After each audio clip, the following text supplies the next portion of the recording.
ጤና ይስጥልን ክቡራን ተመልካቾቻችን እንደምን አላችሁ? የካቲት 4 ቀን 2018 ዓ.ም የጣቢያችን የኢቢኤስ ቴሌቪዥን መስራችና ዋና ስራ አስፈጻሚ አቶ አማን ፍስሐ ጽዮን ከዚህ ዓለም ድካም ማረፋቸው ይታወሳል። አቶ አማን ፍስሐ ጽዮን ትልቅ ራዕይ የነበራቸው ይህንኑ ራዕይም መሬት ላይ አውርደው መተግበር የቻሉ ታላቅ የሥራ መሪ እንደነበሩ ይታወሳል። በዚህ ሁሉ ሂደት እንግዲህ ከተለያዩ አካላት ጋር አብረው የመስራት አጋጣሚዎችም ነበሯቸው ማለት ነው። እኛም እንግዲህ ይህንኑ መነሻ በማድረግ ከተለያዩ የሥራ ኃላፊዎች ጋር ተከታታይ ቆይታዎችን የምናደርግ ይሆናል። በዛሬው ጥንቅራችን ከዚህ ቀደም የኢትዮጵያ መገናኛ ብዙሃን ባለስልጣን ዋና ዳይሬክተር ሆነው ካገለገሉት አሁን ደግሞ የሰላም ሚኒስትር ሆነው እያገለገሉ ከሚገኙት ከአቶ መሐመድ እንድሪስ ጋር ቆይታ አድርገናል። ከአቶ መሐመድ እንድሪስ ጋር በነበረን ቆይታ ያነሳነው ጉዳይ በቀዳሚነት ከአቶ አማን ጋር የነበራቸው የመጀመሪያ ትውውቅ ምን ይመስል እንደነበረ ነው። አማንን መጀመሪያ ያገኙት ኢትዮጵያ ብሮድካስቲንግ ማለት ኢትዮጵያ ሚዲያ ባለስልጣን ወይም የመገናኛ ብዙሃን ባለስልጣን ከመሆኔ በፊት ነው። ይሄ የሆነው የኢንፎርሜሽን መረብ ደህንነት ኤጀንሲ የኮሚኒኬሽን ዳይሬክተር ሁኜ እዛ በመሰራበት ከረጅም ጊዜ በፊት ጀምሮ ሁለት ጉዳዮች አገናኝቶን ነበር። አንደኛ በኢንፎርሜሽን መረብ ደህንነት ኤጀንሲ የተጀመረ የኢትዮሳት የሚባል በሳተላይቶች ላይ የኢትዮጵያ ሚዲያዎችን በአንድ አካባቢ እንዲሆኑ ለማድረግ የተጀመረ ኢኒሼቲቭ ነበረ እና ግንባር ቀደም የሚዲያ የግል ሚዲያን ካቋቋሙና በተለይ የሳተላይት ኢንዱስትሪውን ከሚያውቁ ሰዎች ውስጥ አንዱ አቶ አማን በመሆናቸው የመጀመሪያው እንደዚህ አይነት እንደ ሀገር ሰብሰብ ብለን የመደራደር አቅም ይጨምርልናል የሚሉ ኢኒሼቲቮችን ከሚደግፉ ሰዎች ነበሩና ያኔ የሳተላይት አቅራቢዎችን በተናጠል ከምንቀርባቸው እንደ ሀገር የፐብሊኩም የግሉም በጋራ ሆነን ብንቀርብ የመደራደር አቅማችን ይጨምራል። በዚህ ደግሞ የምናገኘው አገልግሎት ጥራት ይጨምራል በሚል ከኢንፎርሜሽን መረብ ደህንነት ኤጀንሲ ጋር ቀርበው በሚነጋገሩበት ጊዜ በዛን ሰዓት እኔ ሚና ስለነበረኝ ያኔ ነው የማውቃቸው። በዛን ሰዓት ላይ ባየዋቸው ጊዜ አንደኛ ስለ ሳተላይት አውድ በደንብ ያላቸው ኢንዱስትሪ ላይ ያላቸው እውቀት፣ ሁለተኛ በዛ ላይ ባሉት አክተሮች ላይ የኢትዮጵያን ፍላጎት መሰረት ባደረገ መልኩ እንዴት መደራደርና እንዴት መጠቀም እንዳለብን አድቫይዝ ለማድረግ ለማገዝ የነበራቸው ሁኔታ እንድንቀራረብ እድል ሰጥቷል።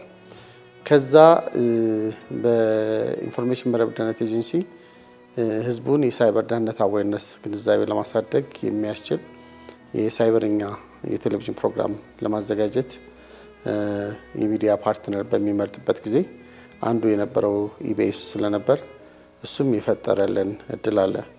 ከዛ ባለፈ እኔም በሌላ ተልእኮ ነበርኩ። ቆይቼ መገናኛ ብዙሃን ባለስልጣን በመመደብበት ጊዜ አሁንም አንደኛው በኢንዱስትሪ ውስጥ ያለ ሚዲያ ኢቢኤስ ስለሆነና እንዲሁም የኤሌክትሮኒክስ የሚዲያዎች ማህበር በጋራ አደራጅቶ እሱንም የሊደርሺፕ ሚና ከነበራቸው ሰው አንዱ በመሆኑ በአጠቃላይ በሚዲያ ኢንዱስትሪ ውስጥ ስላሉ አጠቃላይ ሁኔታዎች ለመወያየትና አብረን ለመስራት እንዲሁም ደግሞ በኢቢኤስ ቴሌቪዥኖች ጉዳይ ላይ ባለው ላይ አብረን ለመስራት እድል ቀርቦልን ግንኙነታችን ጠንካራ ነበር ማለት እንችላለን። አቶ አማን ፍስሐ ጽዮን ከሌሎች የኢቢኤስ ቴሌቪዥን ጣቢያ መስራቾች ጋር በመሆን በኢትዮጵያ የመጀመሪያውን በሳተላይት የሚሰራጭ ቴሌቪዥን ጣቢያ ስራ ሲያስጀምሩ በኋላም ደግሞ በኢትዮጵያ የመጀመሪያውን የንግድ ቴሌቪዥን ጣቢያ ማስቀጠል ሲችሉ በኢትዮጵያ ውስጥ የንግድ ቴሌቪዥን ጣቢያን ማስተናገድ የሚችል የሕግም ሆነ የአሰራር ልምምድ አልነበረም። ይህንን ተግባራዊ ማድረግ ከፍተኛ ትጋት፣ የተሰላ ድፍረትና ባለራዕይ መሆን ይጠይቃል። ከአቶ መሐመድ እንድሪስ ጋር በነበረን ቆይታ ይህንን ጉዳይም አንስተናል። ሁሉም እንደሚያውቀው በኢትዮጵያ ከፐብሊክ ሚዲያዎች ውጪ የተወሰነ ፕሮግራም የሚተላለፍ የነበረው የሆነ ጊዜ አፍሪካ ቲቪ ምናምን ይባል ነበር። ለተወሰነ ጊዜ ብልጭ ያለ ማለት ነው። በኢትዮጵያ ኢንዱስትሪ ውስጥ የኮመርሻል ሚዲያ እንደዚሁ ማዝናናትን ማዕከል ያደረገ እና ቀለሙና አቀራረቡ ለየት ባለመልኩ በኢትዮጵያ ያሁን በዛም በነበርንበት የፖለቲካ ስርዓት ውስጥ ለኢትዮጵያ ማህበረሰብ ያስተዋወቀው አማን ነው። ኢቢኤስ ሁላችንም ከፐብሊክ ሚዲያ ውጪ በማናቅበት ጊዜ እንደ ብርቅዬ ምርጫ ተደርጎ የሚወሰድበት ለፐብሊክ ሚዲያዎችን መነቃቃት ምክንያት የሆነ ለህብረተሰቡም የተለየ ፍሌቨር፣ የተለየ አቀራረብ፣ የተለየ ይዘት፣ የተለየ ቅርጽና ቀለም ያስተዋወቀ ሚዲያ ነውና ይሄ ሚዲያ መጀመሪያ ውጭ ሀገር ነበር የጀመርነው ብሎኛል እሱ ሲያጫውተኝ እና ከዛ ወደ ሀገር ውስጥ በሚገባበት ጊዜ በጊዜው የነበረው ሁኔታ ሊያስቸግረው እንደሚችል አውቆ ነበር። ግን የሚዲያ ስራ ትውልድን የማነጽ ማህበረሰባዊ ልማት ማምጣት ስለሆነ ያለውን ሁኔታ ተጋፍጠን በኢትዮጵያ ውስጥ ይህን ኢንዱስትሪ ማስተዋወቅ አለብን፣ አማራጭ ቮይሶች መሰማት አለባቸው፣ የግል የሚባል ነገር መኖር አለበት ከሚል እሳቤ እና መጀመሪያ ሲመጣ የነበረበትን ፈተና እንዲሁ ስናወራ አጫውቶኝ ያውቃልና ይሄ በኢትዮጵያ ውስጥ እንደ ግሉ ሚዲያው ጥፋት ተደርጎ ሊወሰድ የሚችል በሚዲያ ኢንዱስትሪው በአይነቱ ልዩ የሆነ ሌጋሲ ማስቀመጥ የቻለ መሆኑን መረዳት እንችላለን። አሁን የሰላም ሚኒስትር ሆነው እያገለገሉ የሚገኙት አቶ መሐመድ እንድሪስ ከዚህ ቀደም የኢትዮጵያ መገናኛ ብዙሃን ባለስልጣን ዋና ዳይሬክተር ሆነው አገልግለዋል። በዚያ የስራ ኃላፊነታቸው ወቅት ደግሞ ከተለያዩ የመገናኛ ብዙሃን ተቋማት የስራ ኃላፊዎች ጋር በቅርበት አብሮ የመስራት እድል ነበራቸው። ከነዚያ የስራ ኃላፊዎች መካከል አንዱ ደግሞ አቶ አማን ፍስሐ ጽዮን ነበሩ። አቶ መሐመድ መለስ ብለው ከአቶ አማን ጋር የነበራቸውን የስራ ግንኙነት የተመለከተ ነገር ያጋሩናል። እኔ በጣም የሚገርመኝ የመገናኛ ብዙሃን ባለስልጣን በነበርኩበት ሰዓት አማን ጋር እንደዚህ የስራ ግንኙነቱን ተገናኝተን ስናወራ የኔ ወይም የኢቢኤስ ጉዳይ ብሎ ጠይቆኝ አያውቅም። ሁል ጊዜ የሚያወራው የግል ዘርፍ፣ የሚዲያ ኢንዱስትሪው እንደ ኮሌክቲቭ የፎሬን ከረንሲ ችግር ነበረ። የሚዲያ ኢንዱስትሪው ከፍለን ማምጣት አልቻለም። የራሳችን ኮመርሻል ሳተላይት ቢኖረን ብዙ ሚዲያዎችን መጥቀምና ማገዝና ህብረተሰባችንም የተለያዩ ሀሳቦችን ማግኘት የሚችልበት ፕላትፎርም ይፈጥራል። ብዙ በአሶሲዬሽን ውስጥ ያሉ ሚዲያዎች እየተጎዱ ናቸው። በተለያየ መልኩ እነዚህ የሚደገፉበት ሁኔታ መንግስት ሊያስብ ይገባል በሚል ላይ ነው እንጂ ፓርቲኩላር የኢቢኤስ ጉዳይ ይዞ አውርቶኝ አያውቅም። እና በጣም ከሚገርመኝ ሁኔታ እነዚህን የግል ሚዲያ ወይም በግል ሚዲያ ላይ ያሉትን አካላት እንደ ማዕቀፍ እንደ ራስ ንብረት ነው የሚመለከተውና በኦዲየንስ ሼር ላይ ሁሉም ኮምፒት ያደርጋል። ግን ሁሉም ሚዲያ ለአማን የሱ ናቸው ማለት ይቻላል።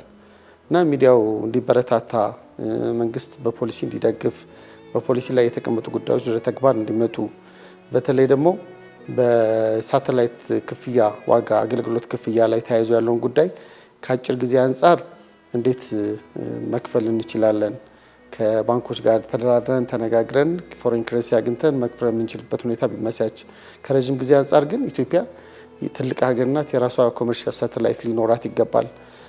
እነዚህ በጣም ጥገኝነቱ በጣም ከፍተኛ ነው፣ እንደ ሀገር ጉዳት ያስደርሳል። እንዲህ ባሉ ኢሹዎች እና ኮሌክቲቭ በሆኑ ኢሹዎች ላይ ነው የሚያተኩረው እና ከራሱ ጉዳይ የበለጠ የሌሎች ጉዳዮች የሚያሳስቡት የሚወጡ የሌሎች ሚዲያዎች መጠንከር የራሱ መጠንከር አድርጎ የሚያይ የሌሎች ሚዲያዎች መድከም የራሱ መድከም አድርጎ የሚያይ ግለሰብ ነበር ማለት ይችላል። ከተመሰረተ 16 ዓመታትን ያስቆጠረው ኢቢኤስ ቴሌቪዥን በእነዚህ ዘመናት በርካታ ፈተናዎችና ውጣ ውረዶችን አሳልፏል። ሁሉ ጊዜያት ደግሞ የአቶ አማን ፍስሐ ጽዮን የአመራር ክህሎትና ብቃት የማይተካ ሚና ነበረው። የሚዲያ ጉዳይ ቀላል ጉዳይ አይደለም፣ በጣም ሴንሲቲቭ ነው።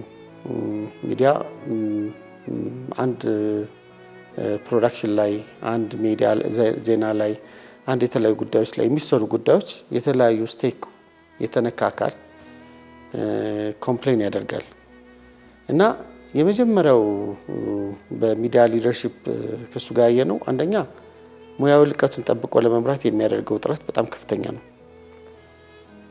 ፕሮፌሽናል ጆርናሊዝም ያስፈልገናል። ፕሮፌሽናል ባለሙያዎች ሊኖሩ ይገባል። የአቅም ግንባታዎች ስራዎች መሰራት አለባቸው። ልናግዛቸው ይገባል እና አቅም ክፍተት የሚመጡ ጥሰቶች እንዲቀንሱ ያስባል። ሁለተኛ ጥሰት ተፈጠረ ተብሎ ሲነገር እና ሰው ተጎድቷል ተብሎ ሲነገር የመጀመሪያው እርምጃ ጉዳቱን ለማሳነስ ከወጣበት ፕላትፎርም ይውረድ እና ሰዎች እንዴት አድርገን እንካስ የሚል አይነት ሐሳቤና ለመማር ያለው ዝግጁነት ማለት ነው።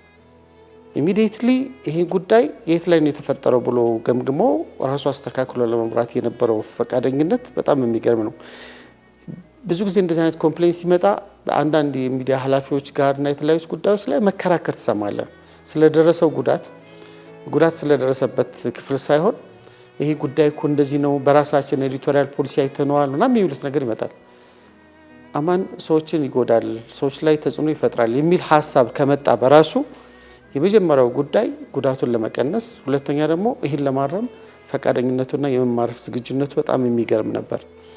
በዚህ ላይ ደግሞ ሰዎች ይህን ሆነኝ ብሎ ይፈጥሩታል ብሎ ማያስብም፣ ከአቅም ክፍተት ጋር የተያያዘ እንደሆነም ያስባል። ሁለተኛ ደግሞ ጉዳዩ ሊታረም እንደሚችልና ፕሮፌሽናል ይሆን በሚልበት ጊዜ ሊሆን ይችላል። ይሄ ጉዳይ ለሱ ብቻ አይደለም። ከሌሎች ሚዲያዎች ጋር እንደዚህ ኮንፍሮንቴሽን ተፈጥሮ ሌሎች ሚዲያዎች ላይ ይሄ ተገቢ አይደለም እና አስተካክሉ ምናምን በሚገባበት ጊዜ ኢንዱስትሪው ባጭር ጊዜ ወደዚህ የመጣ ስለሆነ የፕሮፌሽናል እጥረት ስላለ ይህን ነገር ደግፈን አቅም ፈጥረን ወደ ላይ ካላመጣ ነው በእያንዳንዱ ጉዳይ ላይ ከሄድን ትንሽ ኢንዱስትሪው ላይ ያለውን እንደገና የመንሰራራት ጉዳይ እንዳንጎዳው በሚል ኮንሰርንድ ሆኖ ይቀርበናል። የተለያየ ቦታ ላይ አንደኛ የሚዲያ አሶሲዬሽን የሚባል ውስጥ ሪፕሬዘንት ያደርጋል። በሌላ መልኩ ደግሞ የሚዲያ ካውንስል ውስጥም እንደዚሁ ፕሬዘንስ ነበረው። ሶስተኛ ይሄ የግንባር ቀደም ወይም ፋና ወጊ የግል ሚዲያ ስለሆነ ራሱን እንዳቃፊ እና የበለጠ ኃላፊነት እንደሚወስድ አድርጎ ይመለከታል። ከዛ ጋር ነው ማየት የምችለው። ሁሉንም የመንግስትና የግል ብሮድካስተሮች በአንድ ላይ ያቀፈው እንዲሁም ሁሉንም የመገናኛ ብዙሃን ተቋማትና የሙያ ማህበራት አንድ ላይ ያካተተው የኢትዮጵያ መገናኛ ብዙሃን ምክር ቤት በኢትዮጵያ የሚዲያ ኢንዱስትሪ ውስጥ ትልቅ አስተዋጽኦ ያላቸው ስብስቦች ናቸው።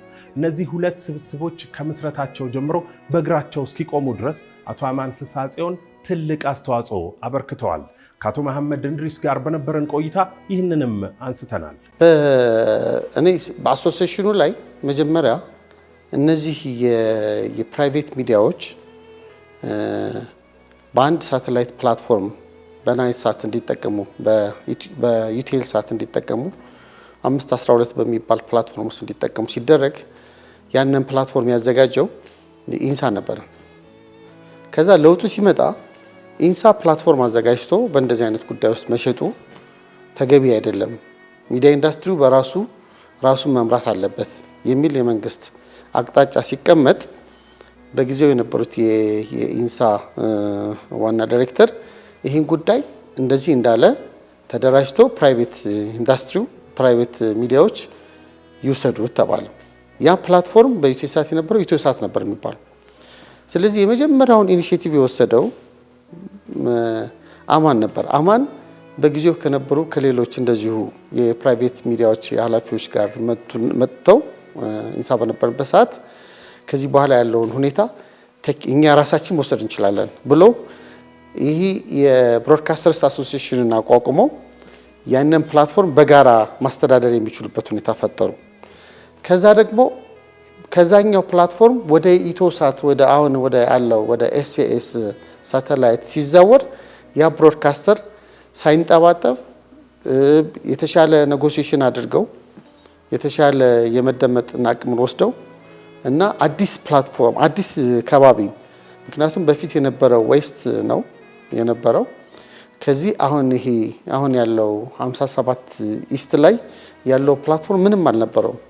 ስለዚህ ህብረተሰቡን በአንድ ላይ አዘጋጅተው አለማምደው ወደዛ ሄደው ይሄ ሁኔታ በአንድ ላይ ምክንያቱም አዲስ ከመሆኑ የተነሳ የዋጋም የተለያዩ አድቫንቴጆችን ራሳቸው ወስነው ማለት ነው ለማዟዟር የቻሉት በሱ ሊደርሺፕ ሌሎችም ተጋግዘው ያን ብሮድካስተር አሶሲዬሽን በጋራ ሆኖ ነው የወሰዱት ወደዚህ ሄዱት ማለት ነው።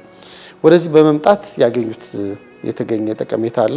ከዛ በኋላ እሱ ብቻ አይደለም። በዚህ በብሮድካስት አሶሲዬሽን ይሄን ወደዛ በሚያደርጉበት ጊዜ የፕራይቬቶች ውሳኔን ብቻ አይደለም የፐብሊክ ሚዲያዎችንም ባንድ ላይ በማስተባበር ነው ወደዚህኛው የመጣ ነውና አሁን የምንጠቀምበት የኤስኤስ ላይ ያሉ የሳተላይትን ሁኔታ ስንመለከት ወደዚህ በጣም ሳይንጠባጠብ ኦዲየንስን በማዘጋጀት ፕሮፌሽናል በሆነ መንገድ ማይግሬት እንዲያደርግ ኦዲየንሱንም ማይግሬት ሚዲያውም ማይግሬት እንዲያደርግ ከመሩት የግል ሚዲያዎች ውስጥ አንዱ እሱ ነው። በሱ ጉዳይ ላይ መንግስት ስላልነበረበት ማለት ነው። ይሄን በጣም አፕሪሺየት የሚደረግ ጉዳይ ነው ያለው።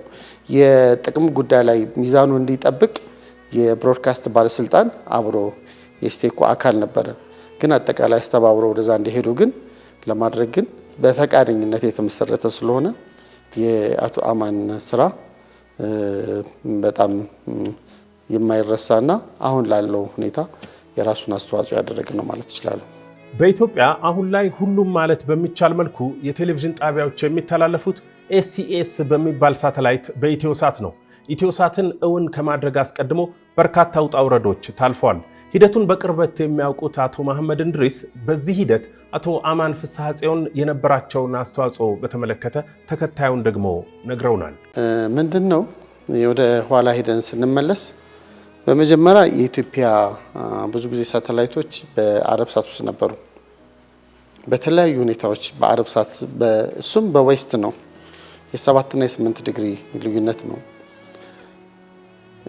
እዛ በነበረበት ሰዓት ሁሉም ፍራግመንትድ በሆነ በተሰባሰበ መልኩ ነው ኢንጌጅ የሚያደርገው የነበረው። በአንድ በኩል ኢቢኤስም በራሱ ይሄዳል፣ ኢቲቪም በራሱ ይሄዳል፣ ሌላው ሚዲያ በራሱ ይሄዳል። እንደዚህ አይነት መልኩ ነበር የሚጠቀሙት። ከዛ ምን የሚባል ሐሳብ መጣ በጊዜው ለምን እንደ ፓኬጅ ነገር አንገዛምና እንግዲህ በጊዜው የነበሩት የኢንሳ ሊደርሺፖች ነው የወሰኑት።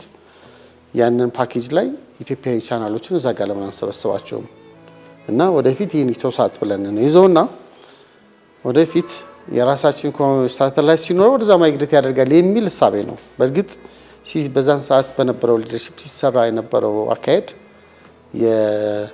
የሳተላይት ባለቤትን የሚፈቅድ የሚያስገኝ ያልነበረ ቢሆንም ማለት ነው። ከዛ ይህን በሚያደርጉበት ጊዜ የፐብሊክ ብቻ ሳይሆን ኢንዱስትሪውን የሚያውቅ ፕራይቬት ፓርትነር ተፈለገ። በዛን ሰዓት ደግሞ በዚህ ጉዳይ ላይ መሪነት ሚና የነበረው የኢቢኤሱ ነውና በዚህ ጉዳይ ላይ አፕሮች ሲደረግ የአቶ አማን ፈቃደኛ ሆኑና ከኢትዮሳት ጋር ከዩቴል ሳት ጋር በነበረው ስምምነት ላይ እሳቸውም አብረው ነበሩ። ስለዚህ ኢቢኤስ ከኢንሳ ጋር ከሌሎች ፐብሊክ ሚዲያዎችን ደግሞ ኢንሳ ወክሎ ባንድ ላይ ገባና ይሄ በዩቴል ሳት ላይ 512 በሚል ፍሪኩዌንሲ ብዙ ኢትዮጵያ ቻናሎች ወደዛ መግባት ጀመሩ። ያ ማለት የሳተላይቱ ኦነርሺፕም ሌላ ነው ዩቴል ሳት ስንል ማለት ነው። ከዛ እሱ ባንድ ላይ መሆኑ የመደራደር አቅም ፈጥሮ ነበር። በኋላ ግን ይህን አማን ደግሞ ሽፍት ያደረገው ዜን መንግስት ከእንደዚህ አይነት ስራ ወጥቶ ይሄ ለቁጥጥር በፊት የሚደረገው ለቁጥጥርም ከመፈለግ የመጣ ፍላጎት ነው። ከዛ መንግስት የቁጥጥር ፍላጎት ሳይኖረውና ነፃ ማድረግ ሲፈልግ ለብሮድካስተር አሶሲዬሽኖች ይሰጣል። ምን ታደርጉታላችሁ ሲባል እኛ እንመራዋለን ብለውና አማን ሲወስዱት እና አማን ወደ ቤት ወሰዱት። የበለጠ ጥቅም የምናገኝበት አዲስ ሳተላይት አለ በኢስት በኩል እና የተሻለ ተደራሽነት ያለው የበለጠ ደግሞ ዝቅተኛ ዋጋ ሊሰጠን የሚችል ብሎ አሁን ያለውን ኢትዮሳት የሚለውን ስም ይዘው ወደ ከማን ጋር ነጎሼት አደረጉ? ከኤስኤስ ጋር ነጎሼት አደረጉ። ይሄ የነሱ ነው። ከዛ በጋራ ሆነው ነጎሼት አደረጉ። የተሻለ የዋጋ ፕሪቪሌጅ ያገኙ። ከዛ በኋላ ብሮድካስት ባለስልጣንም አገዛቸው። በጊዜው የስፔስ ሳይንስ ኢንስቲትዩትም አግዟል። ከዛ ህብረተሰቡን አሳምነው ወደ ኢስት ማይግሬት አደረጉት ማለት ነው። በዛ መሆኑ ከሉዓላዊነት ፐርስፔክቲቭ አድቫንቴጅ ነው የሚባለው። አንደኛ ኮሌክቲቭ ስትሆን ከሳተላይት ካምፓኒው ከአገልግሎት አቅራቢው ጋር የሚኖርህ የመደራደር አገር ከፍተኛ ነው። ከፍተኛና አቅምህ በኖረ ቁጥር ጥቅምህ ይጠበቃል ከሚል ፐርስፔክቲቭ ነው። ስለዚህ ከጥቅምህ የሚቃረኑ አካላት በሚያደርገው ኢንተረስት ኦፍ እና ኦን አትሆንም ማለት ነው። ቢኮዝ እነዚህ ሳተላይት ካምፓኒዎች አንደኛው ገዣቸው የኮመርሻል ኢንተረስት ስለሆነ ያ የኮመርሻል ኢንተረስት ካለ የመደራደር አቅም ካለ እሱ ነው።